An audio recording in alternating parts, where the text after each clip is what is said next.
पाकिस्तानचे पंतप्रधान शहबाज शरीफ यांनी पाकिस्तानी क्रिकेट टीमला 15 फेब्रुवारीला भारताविरुद्धचा T20 वर्ल्ड कप सामना खेळण्याची परवानगी दिली आहे।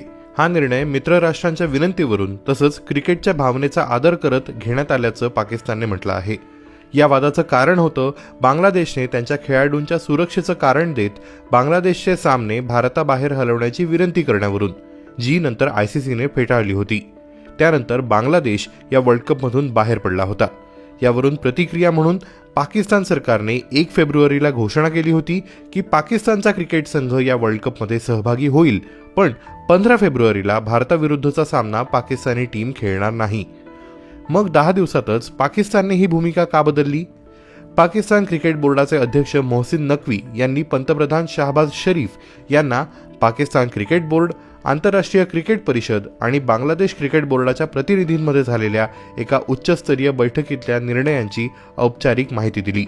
BBC उर्दूनुसार पाकिस्तानने आपल्या निवेदनात म्हटलंय की बांगलादेश क्रिकेट बोर्डाने PCBला केलेली औपचारिक विनंती, त्याचबरोबर संयुक्त अरब अमिराती, श्रीलंका आणि इतर देशांच्या विनंतींवरून हा निर्णय घेण्यात आलाय। या निवेदनानुसार पंतप्रधान शहबाज शरीफ यांनी 9 फेब्रुवारीच्या संध्याकाळी श्रीलंकेचे राष्ट्रपती अनुराग कुमारा दिसानायके यांच्याशी फोनवर चर्चा केली। पंतप्रधान शरीफ यांचा या मॅचसाठी नकार होता। मात्र या फोन कॉल दरम्यान श्रीलंकेच्या राष्ट्रपतींनी पाकिस्तानच्या पंतप्रधानांना या परिस्थितीवर शांततेने तोडगा काढण्यासाठी गांभीर्याने विचार करा अशी विनंती केली होती, असंही पाकिस्तानने त्यांच्या निवेदनात म्हटलं आहे।